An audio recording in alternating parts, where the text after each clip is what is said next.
more kamatis kasi ang kamatis pampasarap talaga yan. Kaya pag may kamatis, tinadamihan ko talaga. Yan. Pag nagigisa talaga ako ng kamatis, gusto ko talaga yung dinudurog yung kamatis. Tapos gisa, lagyan na natin ng tubig.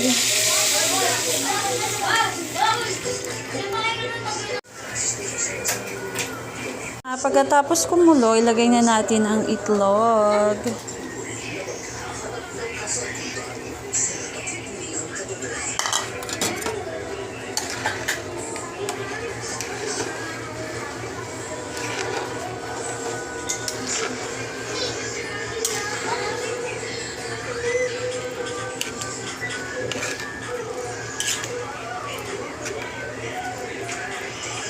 Naglagay na rin ako ng pampalasa, paminta, magic sarap, at onting asin.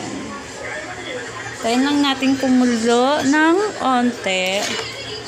Pagkatapos nyan, lalagay na natin ang pinritong isda. Ayan na nga, ilalagay na natin ang pritong isda.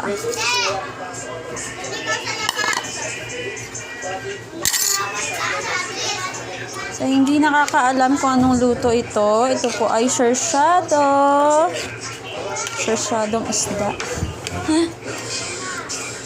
Madami lang sabaw kaya dinamihan ko talaga kasi sabaw is life. Gusto nila yan. Yan na. Konting pakulo lang at luto na ito. Kaya kain tayo.